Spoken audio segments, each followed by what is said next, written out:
Creo que en lo que va del año es la primera vez que me toca predicar, ¿o no? Bien, está bueno eso. Antes no ocurría eso.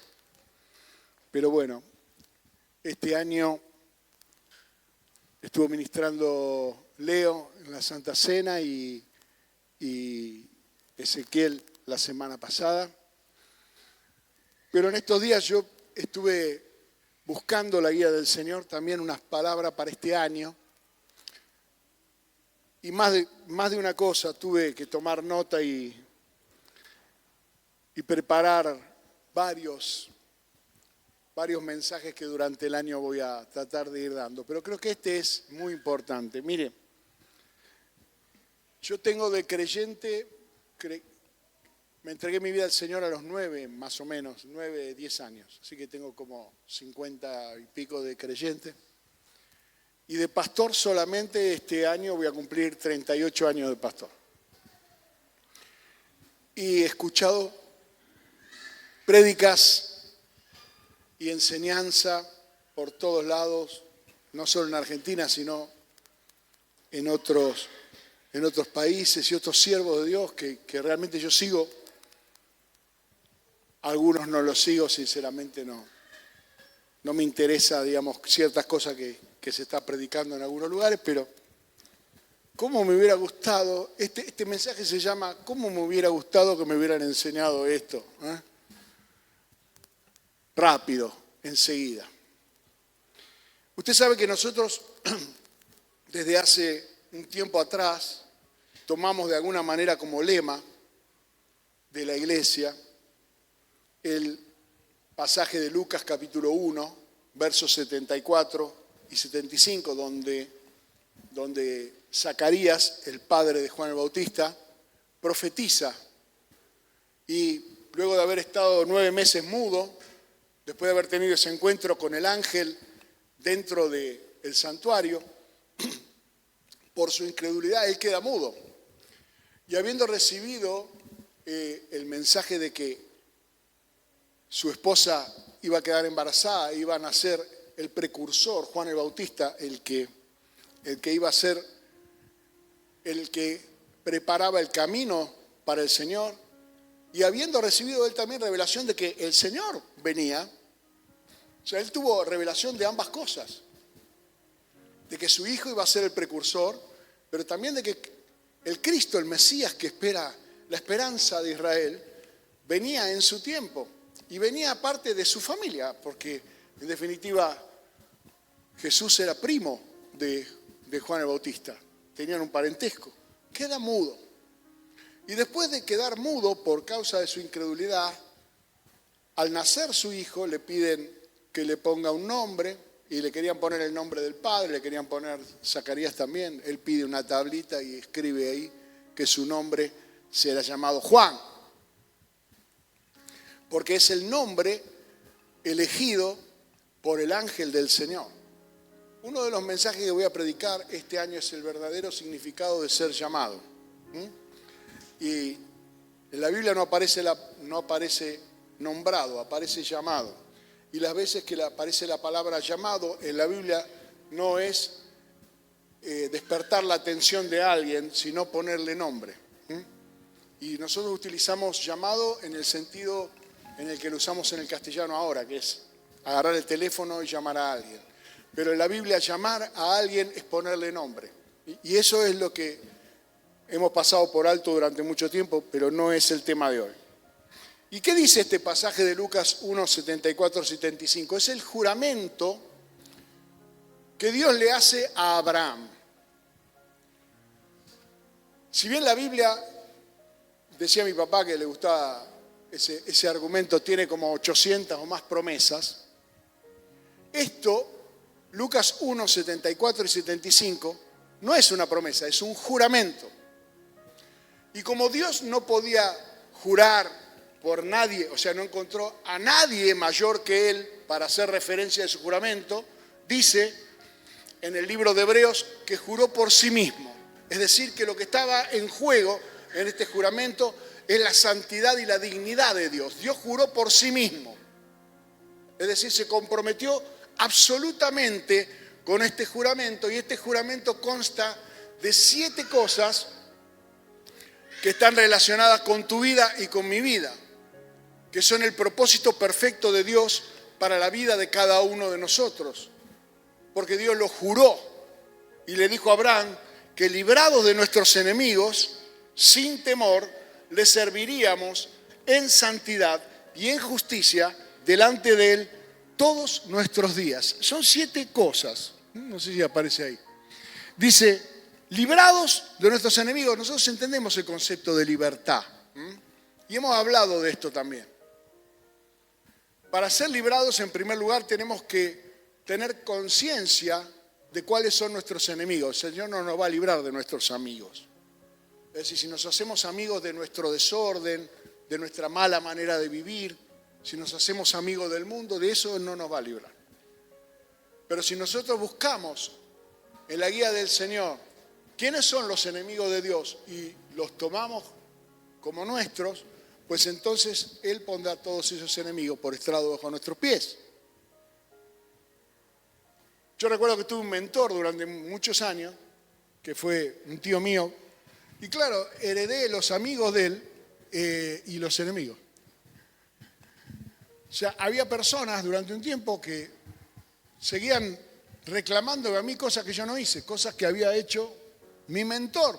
No las había hecho yo, pero había una identidad con esa persona que fue mi mentor y yo tan fuerte que la gente había perdido conciencia del tiempo y me reclamaba cosas que mi mentor había hecho cuando yo todavía jugaba a la perinola, ¿me entiendes? O sea, que nunca estaba en actividad, pero había una relación. Me decían, pero que vos, no, yo no. ¿Por qué año fue eso? En el año 2003, yo no estaba acá, ¿viste?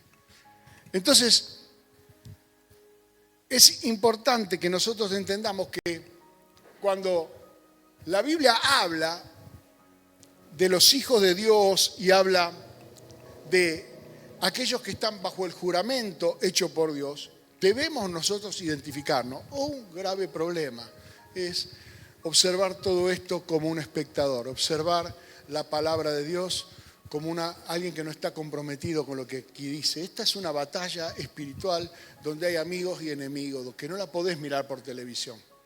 O sea, o estás del lado del bien o estás del lado del Señor y los ángeles del Señor que permanecieron fieles, o sin querer en tu desorden, en tu manera de vivir la vida, estás entregándole áreas de tu vida al enemigo de Dios. A veces por falta de temor de Dios no nos damos cuenta que le rendimos culto en algunas áreas de nuestra vida al enemigo que nos quiere destruir, que nos quiere mantener en el desorden, que nos quiere mantener en la pérdida de nuestra identidad espiritual.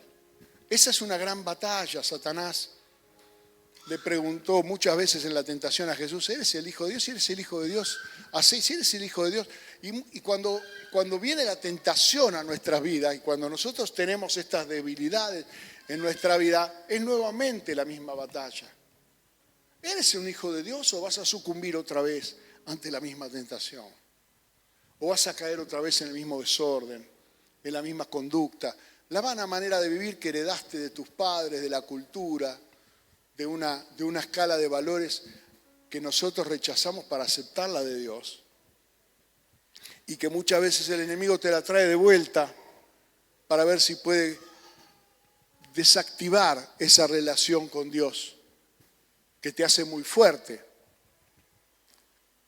Cuando la Biblia dice, someteos pues a Dios y resistid al diablo y huirá de vosotros, está hablando de esas áreas de tu vida donde todavía no las has sometido a Dios, donde todavía tal vez manejas tu economía como la manejabas antes y no estás sometida a Dios, o tal vez manejas tu matrimonio, tu familia, tu relación, tu trabajo, tu propio cuerpo, tu salud.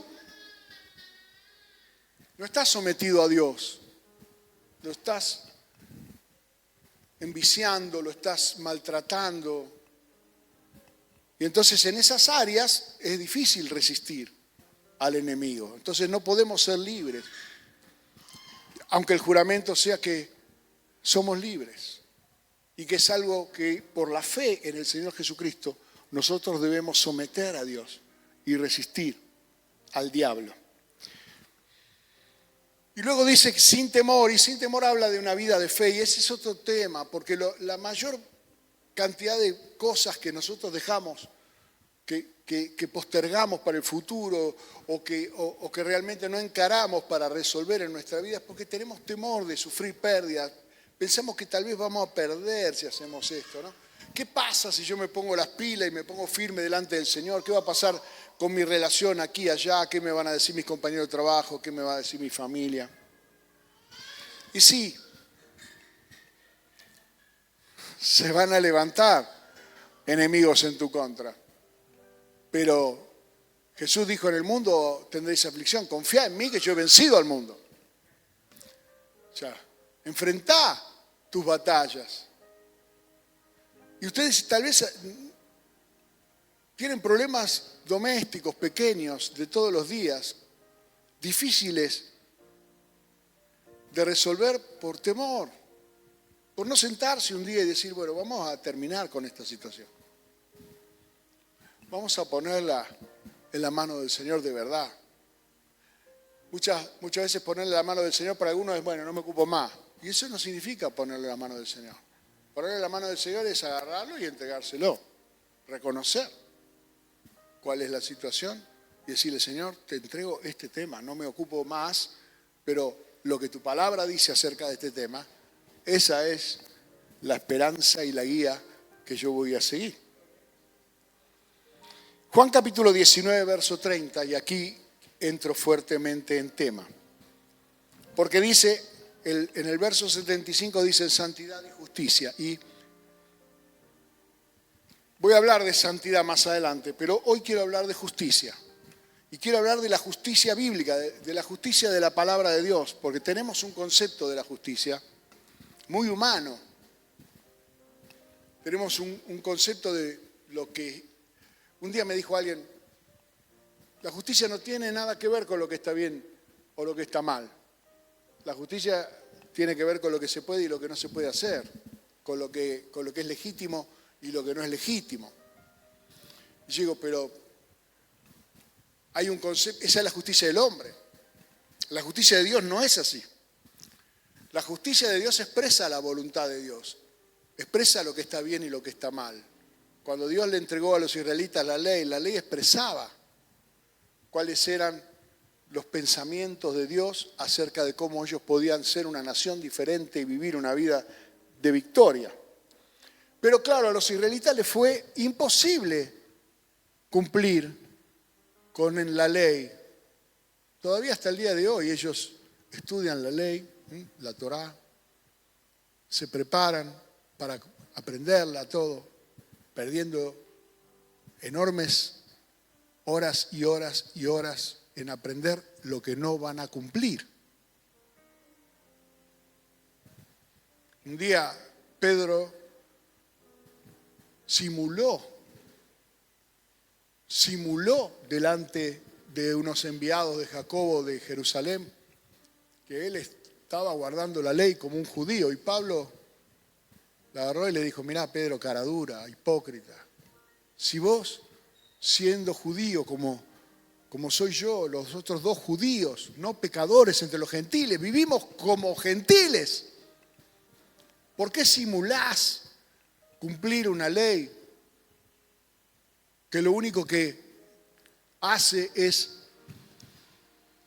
embolsar, es decir, someter todo a un conjunto de normativas que nos hacen ver en pecado para que nosotros tengamos la necesidad y reconozcamos la necesidad de un Salvador?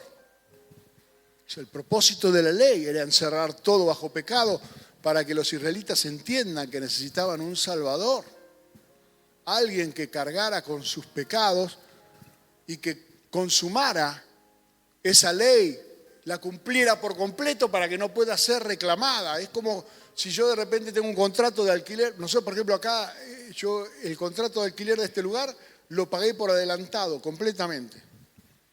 Y hasta marzo del 2028 nadie puede venir a reclamarme el pago del alquiler, porque está pago. Y en Juan 19, verso 30, dice, cuando Jesús hubo tomado el vinagre, dijo, consumado es. consumado es. Y habiendo inclinado la cabeza, entregó el Espíritu. Es decir, Él cumplió la ley.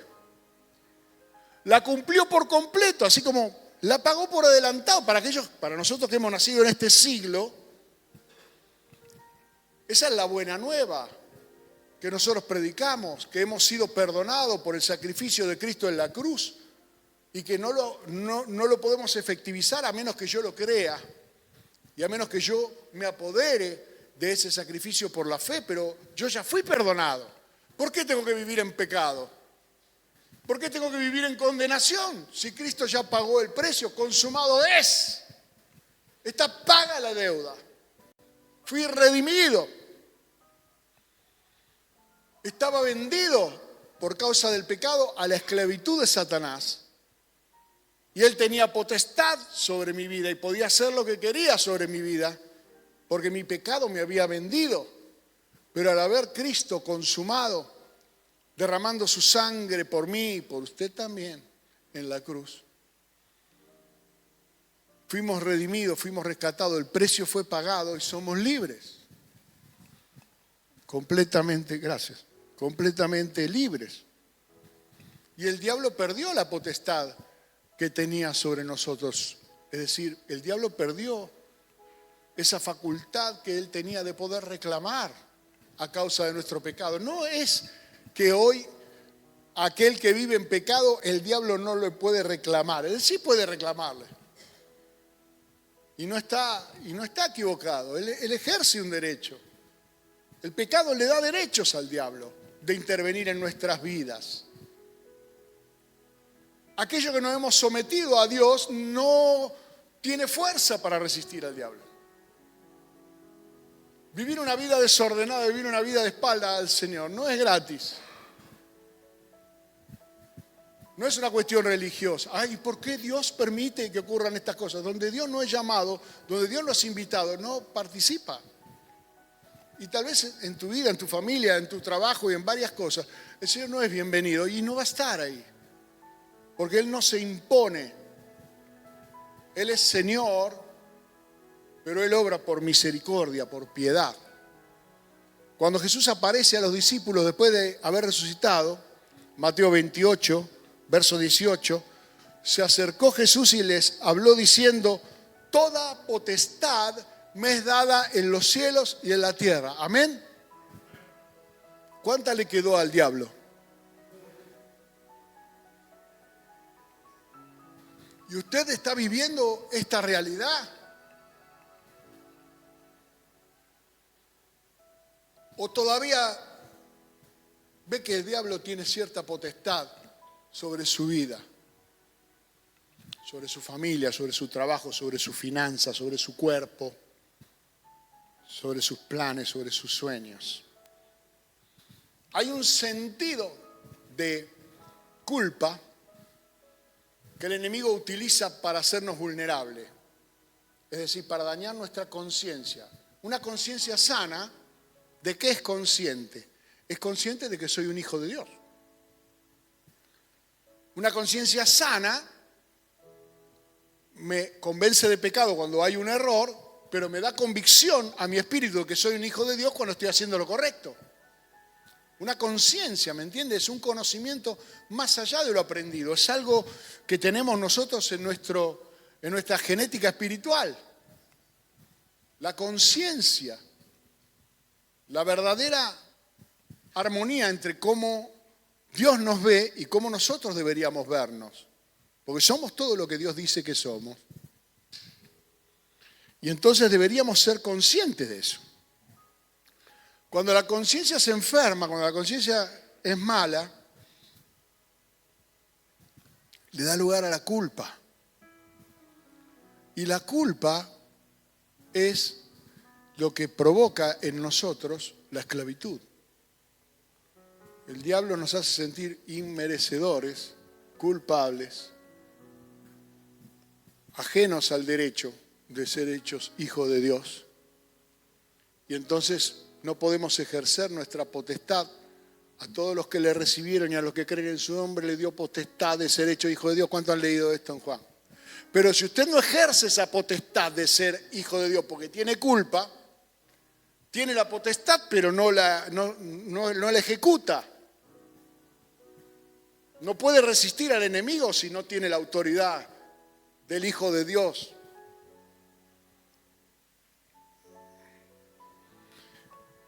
Entonces el apóstol Pablo escribe en el libro de Romanos, claro, porque cuantas cosas yo pienso en mi mente y en mi corazón, luego me doy cuenta que me traiciono y no hago lo que pienso. Termino haciendo lo que no quería hacer. Capítulo 6, capítulo 7 de Romanos. Y entonces dice, no estaría del todo mal que yo me sienta condenado a causa de mi debilidad en la carne. Pero todo eso desemboca en el capítulo 8 del libro de Romanos, donde dice, ahora pues, ninguna condenación hay para los que están en Cristo Jesús, los que no andan conforme a la carne, sino conforme al Espíritu. Y acá está uno de los pasajes más poderosos de toda la Escritura.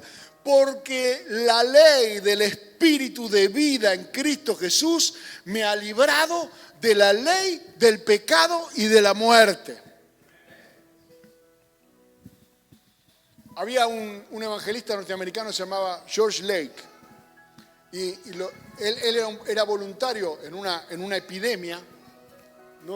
La verdad, sinceramente, no me acuerdo epidemia de qué era, pero era muy peligroso levantar a los muertos de la calle porque el contagio era instantáneo. Y este George Lake se ofreció como voluntario y salía a las calles y levantaba a la gente sin barbijo, sin guantes, sin nada. Y lo agarraron las autoridades sanitarias y le dijeron, mire, usted no puede hacer esto.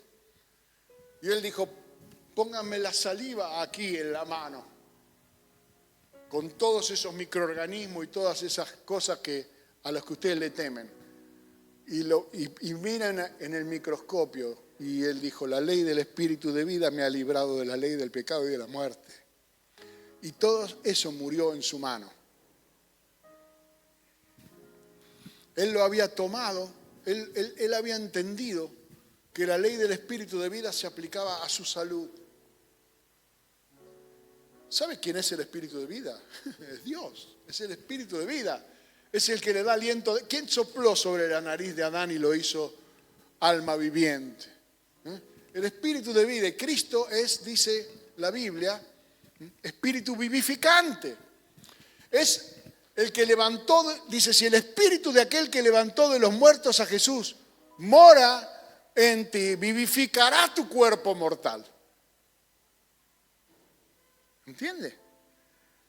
Tenemos una relación con el Espíritu Santo que no es la correcta muchas veces porque pensamos que es una cosa tan impersonal. Pero el Espíritu Santo es una persona, es Dios, y hay una ley en él. La ley de darle vida a lo que estaba muerto. La ley de resucitar a los muertos. La ley de sanar a los enfermos. La ley de cumplir la voluntad agradable y perfecta de Dios sobre los hijos de Dios. Cuando hemos recibido el Espíritu de Dios, dice que en nosotros es un espíritu de adopción que clama en nosotros, Abba Padre, es decir, que nos da identidad de hijos. Y como hijos, también herederos y coherederos juntamente con Jesucristo de todas las cosas. El acusador entonces no tiene derecho para acusarnos a nosotros por la ley que encerró todo bajo pecado, porque Cristo la cumplió. Ninguna condenación hay para los que están en Cristo Jesús. Ninguna condenación. En Colosenses 2:13 dice, y a vosotros, estando muertos en pecados y en la incircuncisión de vuestra carne, es decir, a los gentiles, ¿sí? Os dio vida juntamente con Él, perdonándoos todos los pecados, algo que ya ocurrió, anulando el acta de los decretos que había contra nosotros, que nos era contraria, quitándola de en medio y clavándola en la cruz y despojando a los principados y a las potestades, las exhibió públicamente, triunfando sobre ellos en la cruz. Le quitó todos los derechos que tenían sobre nosotros. El acta de decretos que nos acusaba y todos los derechos que reclaman Satanás y sus demonios para atormentarnos, para hacernos la vida imposible, Cristo Jesús lo despojó. Y no solamente lo despojó, sino que los exhibió públicamente. Utiliza Pablo aquí una figura retórica que es la de un triunfador que entra a la ciudad con los vencidos. Que en un desfile de exhibición pública, el triunfador entraba en la ciudad y traía a los cautivos, a los prisioneros, los hacían desfilar, cabeza gacha, detrás del vencedor para demostrar que habían sido vencidos. Está diciendo que Cristo entró por las puertas eternas del cielo, venciendo, y Satanás y sus demonios fueron exhibidos públicamente como derrotados y tuvieron que aceptar su derrota al resucitar Jesús de entre los muertos. Por eso dice el Salmo: alzado puertas eternas vuestras cabezas y entrará el Rey de Gloria. ¿Quién es el Rey de Gloria? El fuerte y valiente. Amén. El que venció. Cada vez que usted se declara derrotado, está diciendo: Él también fue derrotado. Pero si Él ha vencido, nosotros somos más que vencedores en Cristo Jesús. Porque Él venció por nosotros. La ley del Espíritu de vida me ha librado de la ley del pecado y de la muerte. Mire, y otra cosa más fuerte: usted no solamente fue justificado, sino que fue hecho un parámetro. Antes la justicia de Dios era la Torá, era la ley. Había que leerla para entender cuál era la voluntad de Dios. ¿Sabe qué es lo que hay que leer ahora para entender cuál es la voluntad de Dios? A usted. Porque usted es testigo de Dios. Mire, 2 Corintios 5:21.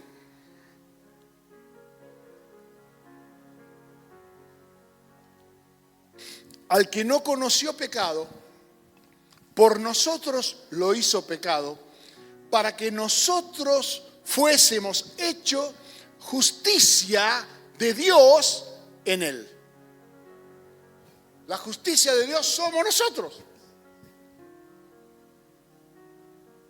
En el Antiguo Testamento hay varios ejemplos de esto. Dios enviaba a un profeta santo a un determinado lugar y lo hacía parar en ese lugar para que él estableciera un parámetro. Cuando Abraham oró por la intercesión de Sodoma y Gomorra, ¿cuántos recuerdan este pasaje? Dijo: si hubiera 100 ahí, ¿la destruyo? No, si hay 100 justos no la destruyo. Porque la justicia de esos justos hubieran evitado la destrucción de la ciudad. Y fue regateando Abraham. Y lamentablemente se quedó en 10. Dijo: ¿y si hubiera 10? No, y si hubiera 10 no la destruyo, dijo Dios. Por la justicia de esos 10 justos no la destruyo. Lo que pasa es que no había 10. No había ni 2, porque hasta la mujer de Lot, digamos, falló. Por eso hasta el día de hoy, para poder establecer una sinagoga, los judíos necesitan por lo menos 10 judíos para poder establecer una sinagoga. Porque han tomado ese parámetro de que Dios no destruirá la ciudad en la medida que haya 10 justos. Tradición, pura tradición. Pero lo que está diciendo aquí es que mientras la iglesia del Señor esté sobre la tierra, somos el cuerpo de Cristo. Y que aquello que representa la justicia de Dios son nuestros actos. Hay un libro en la Biblia que se llama Praxis. ¿Lo conoces? Después de los evangelios viene. El libro se llama Hechos de los Apóstoles, pero el libro se llama Praxis en griego. Es decir, las prácticas de los apóstoles, lo que los apóstoles hicieron, la praxis, practicar el ser un hijo de Dios. La vida práctica de un creyente es la justicia de Dios. Establece lo que está bien y lo que está mal. Y es una responsabilidad juntamente con un derecho que hemos adquirido de parte de Dios. Un derecho. Ese derecho que nosotros tenemos de ser hecho hijo de Dios es algo que va a marcar diferencias en el futuro. Filipenses 2:9 dice, por lo cual Dios lo exaltó hasta lo sumo y le dio un nombre que es sobre todo nombre, para que en el nombre de Jesús se doble toda rodilla de los que están en el cielo y en la tierra y debajo de la tierra, y toda lengua confiese que Jesucristo es el Señor, para gloria de Dios Padre. Es decir, que hay un triunfo. Si nos mantenemos nosotros fieles al Señor, veremos que aún los enemigos más recalcitrantes, más empedernidos del Señor, tendrán que doblar su rodilla y confesar que Jesucristo es el Señor. Pero aquellos que nos quieren apartar a nosotros de la voluntad y de la gracia y del amor de Dios, no tendrán éxito, porque en Romanos 8:33 dice, ¿quién acusará a los escogidos de Dios? ¿Quién es el que justifica? ¿Quién es el que condenará?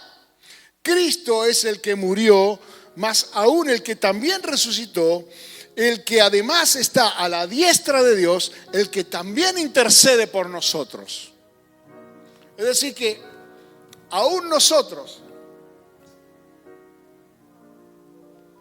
tenemos una enorme ventaja sobre los justos del antiguo pacto.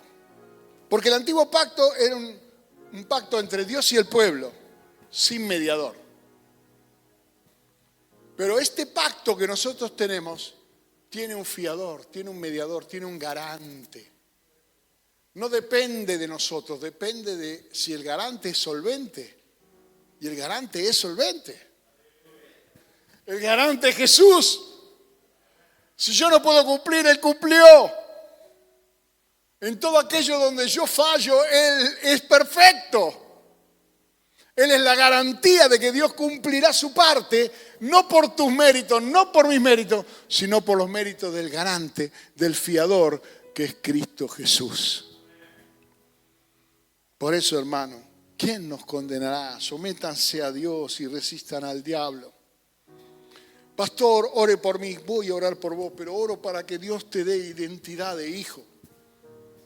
Oro para que Dios te dé esa oportunidad de levantarte y decir, yo no soy un alma perdida, yo no soy un tamo llevado por el viento, como dice en el Salmo 1, así que el malo no tiene dirección, no tiene sentido. Yo soy como un árbol plantado junto a las corrientes de agua. Los que confían en el Señor, dice, son como el monte de Sión, que permanece para siempre. Así como Jerusalén tiene montes alrededor, así está Jehová alrededor de su pueblo. Es nuestra confianza en el Señor la que nos hace inamovibles como rocas. Someteos pues a Dios, resistid al diablo y huirá de vosotros. Santiago 4:7. Pero ¿dónde se está provocando la batalla? ¿Dónde el enemigo está logrando generar la confusión necesaria para que seas privado, para que sea quitado tu derecho? Aquí, en tu mente. En tu mente celebra una batalla. Esa batalla la celebra la palabra de Dios contra tu cultura, contra la vana manera de vivir que aprendiste de vuestros padres, contra tus malas costumbres, tus malos hábitos, todos aquellos pensamientos que fuiste acumulando donde tu vida, incluso los más fuertes, son aquellos de los que te sentís orgulloso. Porque el amor de Dios es la raíz de toda la obra de Dios. Y lo contrario al amor de Dios no es ni la indiferencia ni el odio. lo contrario al amor de Dios es el egoísmo, es el amor por uno mismo, el amor propio, desmedido, por encima de todo, que se hace muy fuerte cuando se mezcla con orgullo. Es como el poxipol, ¿vio? El pomo A y el B, ¿no? Cuando el B, que es el orgullo, se mezcla con el A, chao, endurece como metal. El orgullo no te permite humillarte y entregar al Señor. Esas áreas donde todavía tus pensamientos son los viejos, de la vieja manera de vivir. Esa batalla, el Señor no la puede dar por ganada, porque todavía en esa área reina el orgullo y reina el egoísmo y no reina el Espíritu de Dios. Entonces, debemos entender que estamos en guerra, amén. Pero la guerra no se desarrolla en otro lado, se desarrolla acá, en nuestra mente. Dice 2 Corintios capítulo 10, verso 3. Pues aunque andamos en la carne, no militamos según la carne. No es una batalla carnal, no es titanes en el ring, ¿me entiende? No es una batalla de tirar tiro, no es carnal, no es para matar al cuerpo. Militamos en la carne, no. Las armas de nuestra milicia no son carnales, sino poderosas en Dios para destrucción de fortalezas. Estoy en 2 Corintios 10, 3. Las armas de nuestra milicia no son carnales, sino poderosas en Dios para destrucción de fortalezas. ¿A qué le llama la Biblia fortalezas? Derribando argumentos y toda altivez que se levanta contra el conocimiento de Dios y llevando cautivo todo pensamiento a la obediencia de Cristo. Es decir, ¿contra qué luchamos? Contra argumentos y contra altivez, es decir, orgullo, soberbia, falta de humildad que no nos permite reconocer el error. Argumentos, cosas que están en tu cabeza ahí, argumentar, y yo soy así, ¿viste? Y el mundo es así, y todo está mal, y tengo un montón de argumentos para justificar. Pero acá dice que esos argumentos tienen que ser derribados. Y dice, pero tengo que desechar toda mi educación y todo lo que es bueno en mí. No, porque en una guerra hay bajas y prisioneros. Y acá dice, derribando argumentos y llevando cautivo, es decir, tomando prisionero ese pensamiento que sí es virtuoso, esa ciencia que sí es virtuosa, ese conocimiento que sí puede ser usado a favor del reino de Dios y a favor de tu prójimo, pero ahora no es más tuyo, ahora es prisionero de Jesús. Ahora sirve al reino de Dios. Como en toda guerra, hay bajas y hay prisioneros. Tantas cosas que hemos aprendido, tal vez alguna buena hemos aprendido. Bueno, esa ahora es prisionera de Cristo. A esa hora que tal vez yo aprendí oratoria, bueno, la voy a usar para predicar el Evangelio. Y yo aprendí otra cosa, pero ahora la voy a usar para amar a mi prójimo como Cristo lo haría. Bien. Ahora, ¿dónde está la parte más crucial? Es que aquí tenemos un fiscal que nos acusa para privarnos de nuestro derecho y Cristo Jesús, que es nuestro abogado. ¿Amén? ¿Es lo que dice la Biblia o no? Está sentado a la diestra del Padre siendo nuestro intercesor, o sea que aboga por nosotros. El tema no es que el diablo no sepa cuál es su papel de fiscal o que Cristo no sepa cuál es su papel de abogado. El tema es a quién nosotros estamos financiando. Si con nuestra vida nosotros estamos invirtiendo en el fiscal o en el abogado. Si lo que yo hago le da argumento al fiscal o al abogado. Entonces debemos entender que nuestra fe marca la diferencia Es en el corazón donde se cree para justicia y con la boca se confiesa para salvación. ¿Por qué digo esto? Romanos capítulo 10, verso 10. Porque con todo lo que nosotros decimos, nosotros estamos ayudando al abogado o al fiscal. Cuando usted se queja, cuando usted declara no puedo, no sé, no tengo, no me sale, nadie me quiere, nadie me ayuda. Al final yo me la tengo que arreglar toda solo. Y el fiscal dice, sí. Como un perro te vas a quedar solo. Cuando usted tiene que decir, tomo la cena del Señor, soy el cuerpo de Cristo, ellos son carne de mi carne, hueso de mi hueso, soy la iglesia del Señor, estoy unido a Cristo, estoy unido a mis hermanos. Lo que usted declara, lo que usted dice todo el tiempo, dice, con el corazón se cree para justicia, pero para salvarte, para salvación, es lo que confieses con tu boca. Es lo que marca la diferencia. Miren, en un juicio usted puede creer que es inocente, pero si usted declara que es culpable, lo van a condenar. Porque nadie sabe lo que usted está pensando. Oye lo que usted está diciendo. ¿Sabe qué herramientas son las máximas herramientas que el diablo utiliza en nuestra contra? Las que usted le da, las que nosotros le damos. Argumentos. Y altivez. ¿Necesita ayuda? No, yo me la arreglo solo. Ok. Solo vas a quedar. ¿Te la arreglas solo? Solo vas a quedar. No, yo no necesito el consejo de nadie. Perfecto.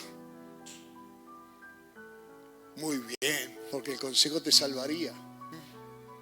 Y el diablo quiere matar, hurtar y destruir.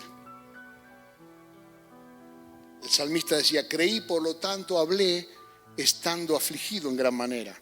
En 2 Corintios capítulo 4, verso 13 dice, pero teniendo el mismo espíritu de fe conforme a lo que está escrito, creí, por lo cual hablé. O sea, lo que debe confesar nuestra boca es lo que realmente creemos. En realidad lo que confiesa nuestra boca es lo que creemos, más allá de que después decimos que creemos en otra cosa. Pero lo que estamos diciendo es lo que creemos. Porque de lo que hay en el corazón habla la boca. ¿Qué confiesa? Debilidad, será débil. Si no, sería una locura que la Biblia recomiende, diga el débil, fuerte soy. O que diga que Dios llama a las cosas que no son como si fueran. Porque es una declaración de fe.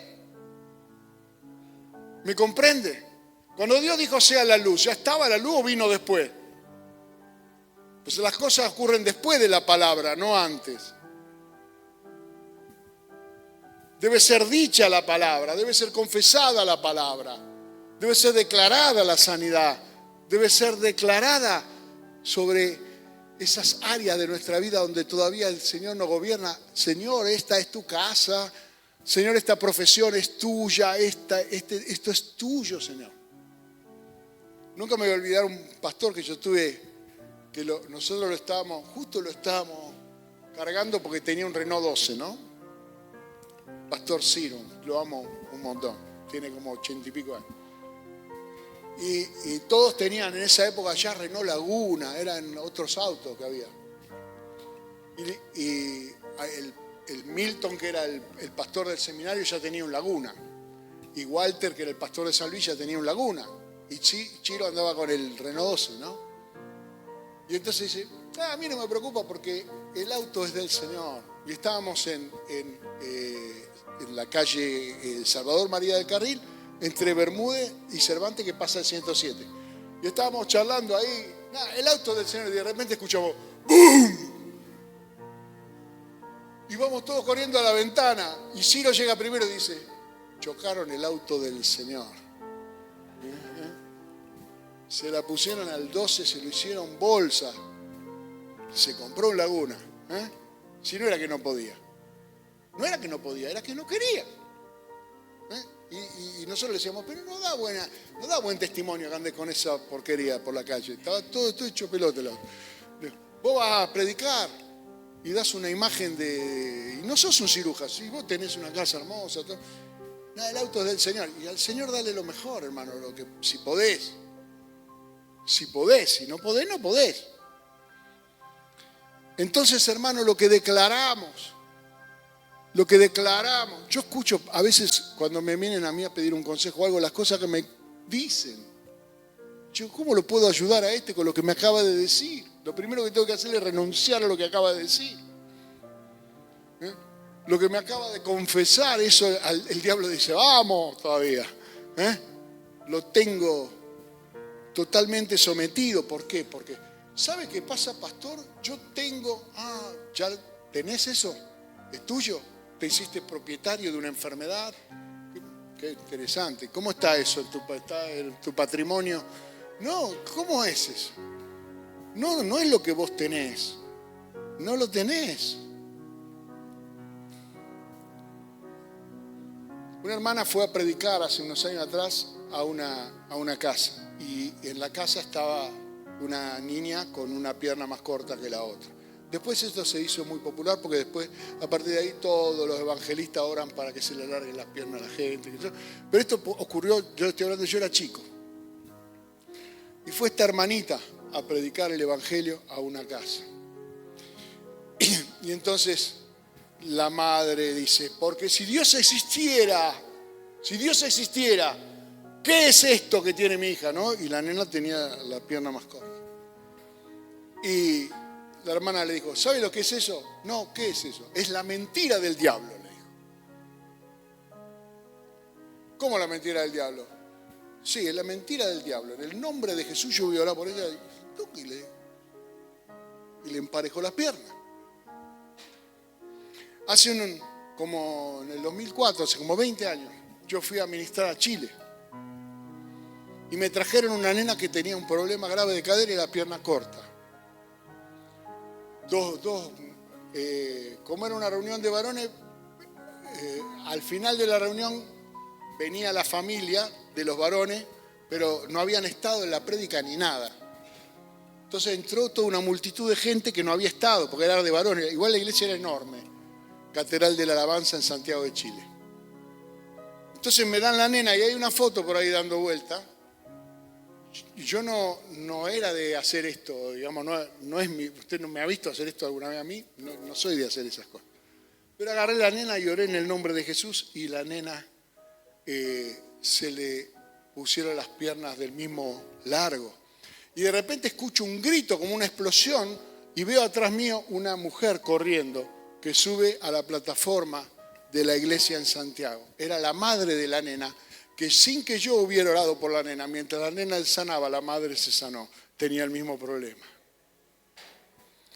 Y eso ocurrió sin que yo hubiera orado, la madre creyó al ver. Pero nosotros sabemos que primero hay que creer y después hay que ver. Y fue sana la madre, como fue sana la hija. Oré por una nena que tenía pie plano, me acuerdo en un encuentro también.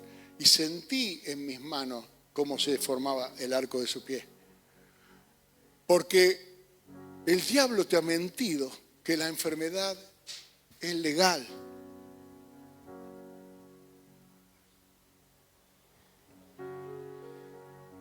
Y no es legal. Es ilegal.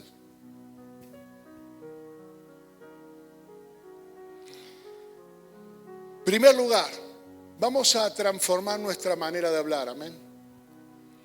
Por tanto, así dijo Jehová, Jeremías 15:19. Si te convirtieres, yo te restauraré y delante de mí estarás. Y si entresacares lo precioso de lo vil, serás como mi boca.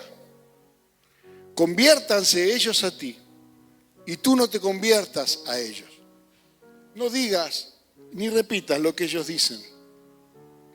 Que ellos aprendan cómo deben hablar de una boca que sabe qué cosas son viles, sin valor, y qué cosas son las valiosas. Para que tu boca hable cosas valiosas. La salud es algo valioso. Cuando te encontrás, cuando dice que la palabra que el Evangelio, Jesucristo se presentó y dijo: el Espíritu de Jehová el Señor está sobre mí porque me ha enviado Dios. A abrir los ojos de los ciegos, a sacar de la cárcel a los cautivos, a dar buenas nuevas a los pobres.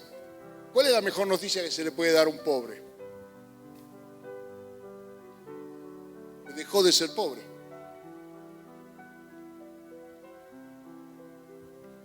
Si no, no es una buena noticia.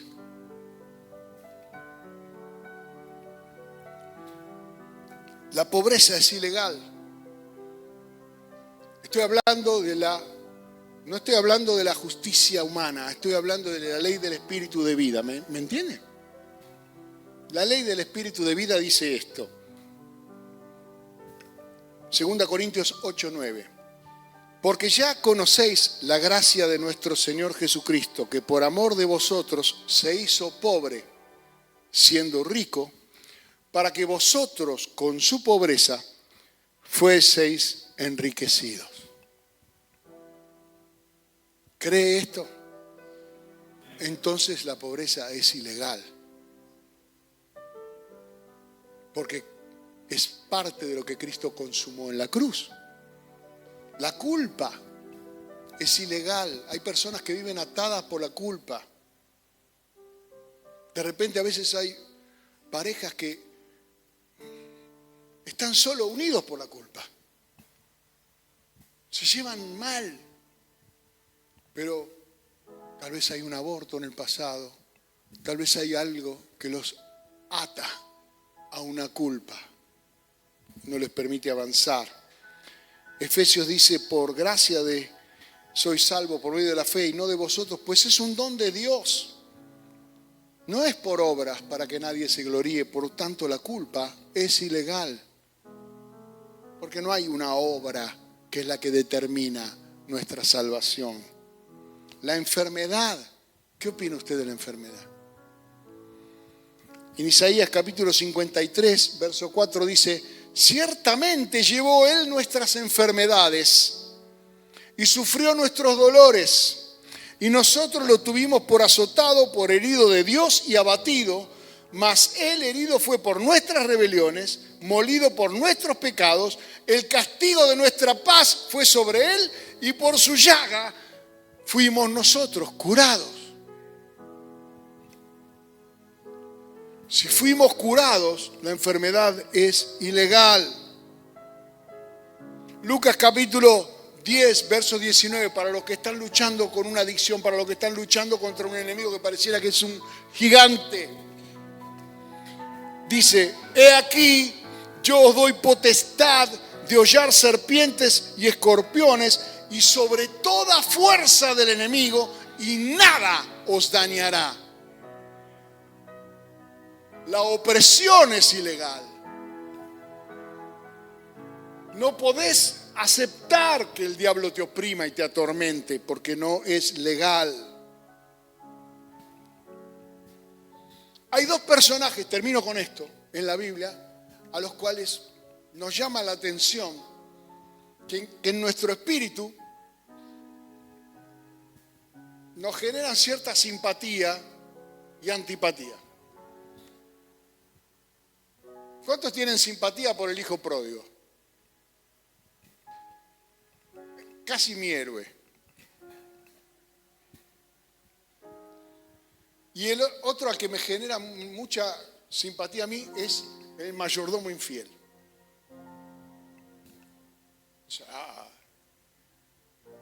Pero le explico por qué. El hijo pródigo, ¿qué hizo? Reclamó su derecho. ¿Creyó? Dijo: padre, dame lo que es mío. Y el padre se lo dio. Después hizo desastre. ¿Sí? Lo malgastó, todo mal. Pero cuando volvió arrepentido a su casa, vemos un enorme contraste con el hermano mayor. El hermano mayor dijo: ¿cómo hace esta fiesta acá Cuando yo te sirvo y estoy con vos todos los días y me porto bien y soy el mejor alumno, soy el empleado del mes, tendría que tener ahí la foto de McDonald's. ¿Por qué a mí no? Y el padre le dice algo simple. Lucas capítulo 15, verso 31. Dios te lo dice a vos en esta tarde. Hijo, tú siempre estás conmigo y todas mis cosas son tuyas. El problema lo tenés vos. Vos tenés el problema, tu hermano no es el problema. El problema es que no reclamás tus derechos. No haces valer tu autoridad de hijo. El mayordomo injusto, ¿qué dijo? Vino el patrón y le dijo, rendime cuenta de todo porque te voy a rajar. Y el mayordomo dijo, sí, cómo no. Dijo, todavía conservo autoridad. Me dijo que me va a rajar, pero por ahora no. Entonces agarró y dijo, a este que debía 10 le voy a anotar que debe 5. ¿Vos cuánto debías? 2, 1, debes 1 ahora. Empezó a perdonarle la deuda a los acreedores de su patrón. Y su patrón dijo, claro, este se está allanando el camino para cuando no tenga laburo. Alabó el amo, Lucas 16:8, al mayordomo malo por haber hecho sagazmente. Porque los hijos de este siglo son más sagaces en el trato que sus semejantes, que los hijos de luz. Mire lo que está diciendo Jesús aquí. Que aquel que entiende que mientras tiene autoridad puede gozar de un derecho. Y esto lo lleva al terreno espiritual. Esto lo llevo al terreno espiritual. Clama a mí, yo te responderé. Y te enseñaré cosas grandes y ocultas que tú no conoces. ¿Pero clamas? No clama, entonces no aprende. Orad sin cesar. Ahí está César, pero no es sin este César. ¿No? Pero usted no ora sin cesar. Ni con César tampoco. No ora. Entonces no pasa nada. No ejerce su derecho de hijo. El pan nuestro de cada día, dánoslo hoy. Es un imperativo, ¿qué pasa? Parece un asalto. Mire, la oración del Padre Nuestro parece que entramos de caño al cielo. Santificado sea tu nombre, venga tu reino, hágase tu voluntad.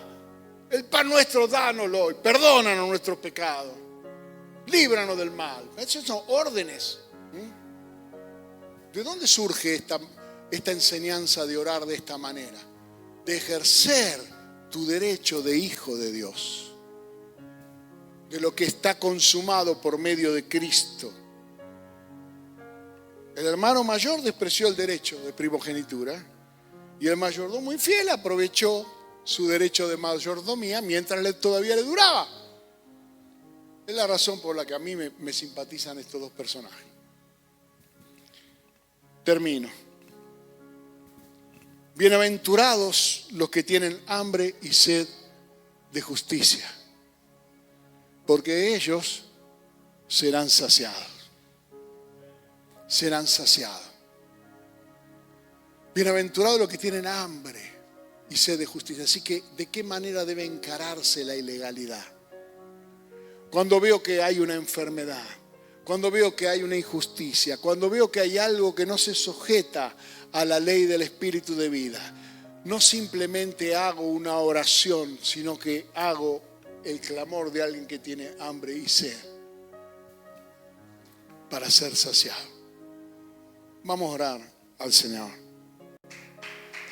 Espero que...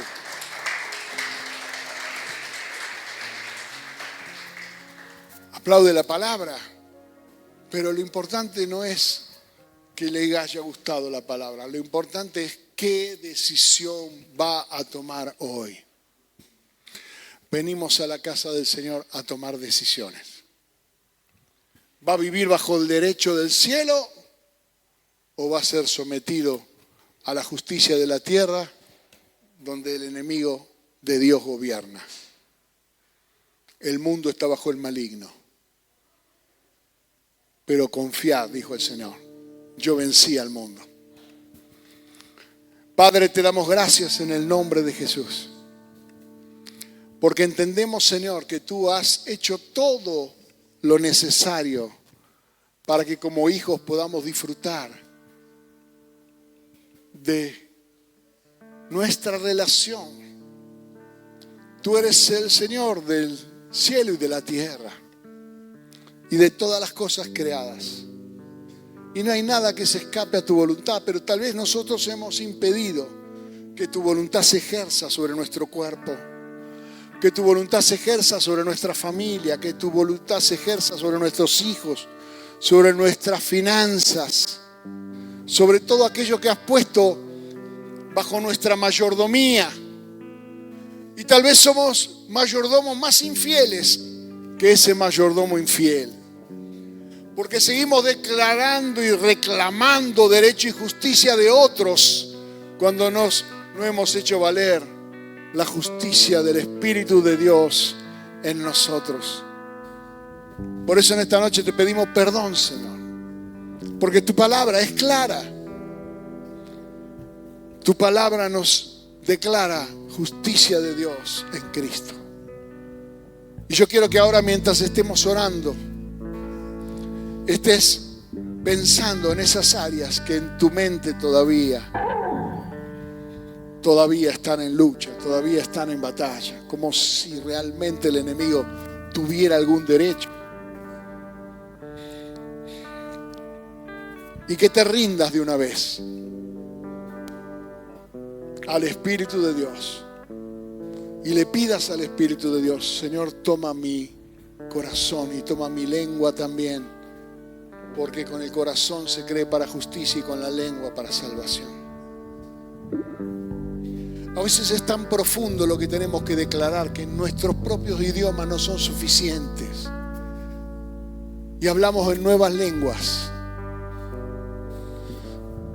para que el cielo tenga testimonio de que hemos rendido nuestra vieja manera de pensar y ahora vamos a caminar en el Espíritu. Porque aunque mi mente no sabe exactamente cómo pedir, el Espíritu intercede con gemidos, intercede con palabras que el cielo acepta. Bautízanos, Señor, con tu fuego. Llevará la mae.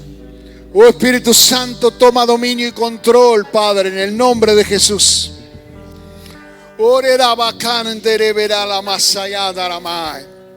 En el nombre de Jesús tomamos autoridad sobre la enfermedad y la declaramos ilegal. En el nombre de Jesús tomo autoridad sobre todo vicio, sobre toda cautividad del enemigo y lo declaro ilegal. En el nombre de Jesús de Nazaret. Rompo todo yugo, toda atadura, toda cadena. Sé libre, sé libre, sé libre en el nombre de Jesús. Oh Espíritu Santo, ven. Ven a llenar, ven a llenar, ven a llenar. Oh Rebacalamai, declaramos que toda desaveniencia familiar, familias que están siendo un campo de batalla, pero el diablo está vencido, está derrotado en el nombre de Jesús. Ven a reinar, Señor, ven a reinar. Toma tu lugar, como hemos cantado, toma tu lugar. Tu lugar es el lugar del señorío. Shantarabai, Galai Samaya, Santarabai. Ven a gobernarnos, ven a reinar, ven a derramar gracia sobre gracia y favor sobre favor. Sana toda enfermedad, porque por tu llaga fuimos curados. Devuelve la esperanza, la fe. Vuelve el corazón de los padres a los hijos, de los hijos a los padres. Restaura la familia. La familia fue tu diseño, Señor. Dijiste, no es bueno que el hombre esté solo, y no es bueno. Pero tú vienes a restaurar, Señor, lo que se había perdido, lo que se había perdido, lo que se había perdido.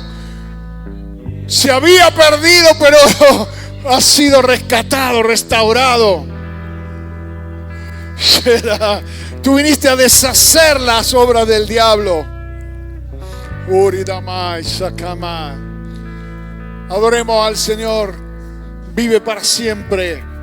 Santo es el Señor. Santo es el Señor, santo es el Señor, santo es el Señor. Mientras adoramos al Señor, si usted necesita ayuda para vencer, venga aquí, vamos a orar. Vamos a quebrar todo poder del enemigo en el nombre de Jesús. De un paso de fe.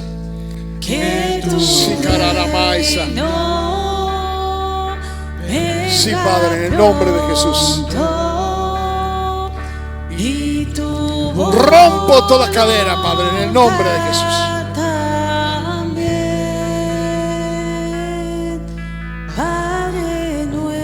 Sí, Señor. Derrama gracia, Señor, en abundancia.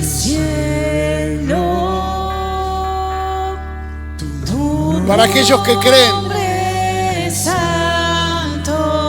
que no hay un llamado para su vida, que hay un juramento de Dios que librado de tus enemigos le servirás. Es necesario que seas libre de tus enemigos para poder servirle en santidad y en justicia. Oh, rebaráis. Hay un juramento, hay un juramento. Sí, Señor. Oh, Rey, te adoramos.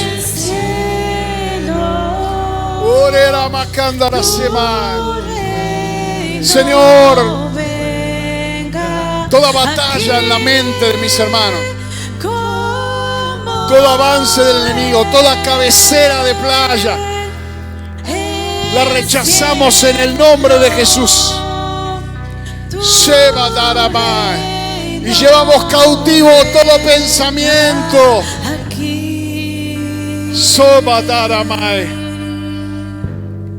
Pobreza ilegal, enfermedad ilegal, mentira del diablo, te echamos fuera en el nombre de Jesús.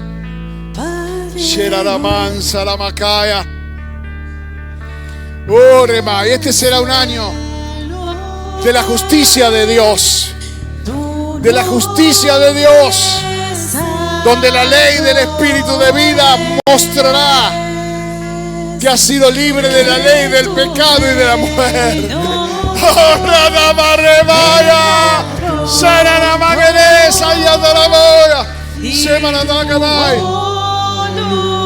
Hay una ley del Espíritu de vida. El Espíritu de vida está aquí en este lugar. El Espíritu de Dios está aquí en esta noche. El Espíritu de Dios está sobre ti. Está sobre tu vida. Te está dando libertad. Te está dando sanidad. Es el Espíritu de Dios. Sopla, Señor, sopla, Espíritu Santo. Porque donde hay 2 o 3 reunidos, Señor, ahí tú estás. Oh, Rebacaramay. Se necesitaban 2 testigos. Oh, Kitamalabashira, para dar testimonio. Por eso 2 o 3. Aquí hay mucho más de 2 o 3. Testificando que tú eres el Señor. Oh, Redalama, que amar. Shera la manzere seri masai.